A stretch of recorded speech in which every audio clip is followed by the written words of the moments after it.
and his full name was actually Kimathi'S,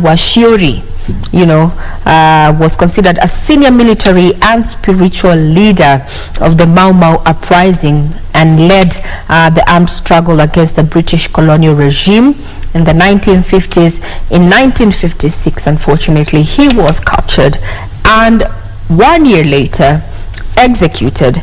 And the late Dedan Kimathi was believed to have been born in 1920.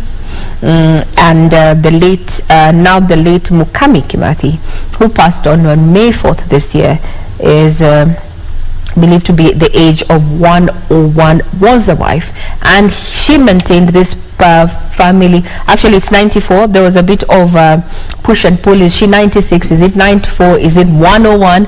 Well, confirmation is that she was 94 at the time of her demise. She is being buried today in her Mutembei home in Nyandarua County, and those are the live pictures that you're getting on your screen this morning.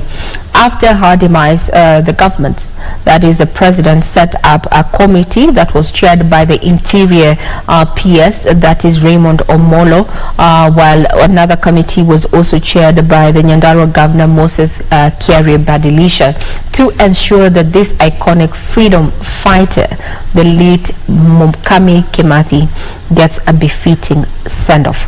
Her regret, and one that has been in public domain for so long, is that she's going to be laid to rest with her one wish not being accomplished, and this is the exhumation of the remains of her late husband for a befitting burial. This is going to feature, I know, in the speeches that are going to be made this morning during this particular service. And this morning, those who were at the Lee Funeral Home, members of the public who were at the Lee Funeral Home, were allowed to view the body, as it, public viewing was open from as early as 6 a.m. The cortege left the Lee Funeral Home in Nairobi, headed to Mutembei, Kinangop constituency in Nyandarua County at around 7:minutes, and it is expected any minute from now that particular entourage, the cortege and the entourage, is expected to have taken either to take 2 hours depending on traffic, or 1 hour 45 minutes. We do not know if that particular cortege did some stopovers to give the public, members of the public, an opportunity to view the body and pay their last respects. But as per the program that has been shared by our colleagues who are on ground, indicates that the program should start at around 10. It is exactly 10 minutes past 10, and we expect the president is going to be there. So we have Tilio Marco back, who has been interviewing those who are in this particular burial ceremony, and he got hold of not only the brother of the late Mukami, but also the daughter. To you, Tilio.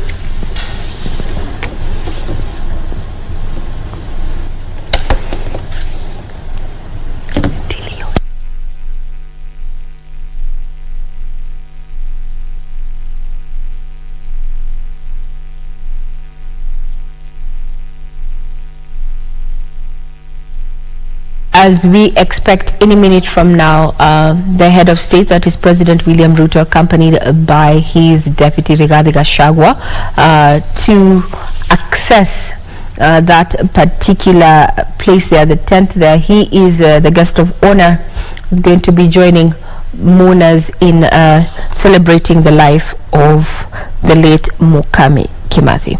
Now, taking the conversation back to the studio, we left off this conversation at the question then, what exactly happened after, independence? We gained self-independence in 1963 on issues of historical land injustices, so to speak.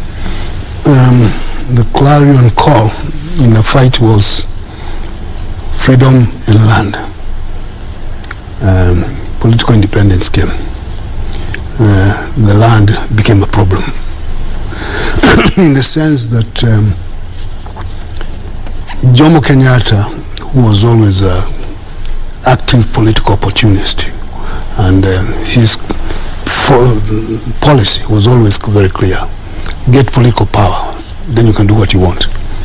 So he got political power, and he had this desire not to rock the boat.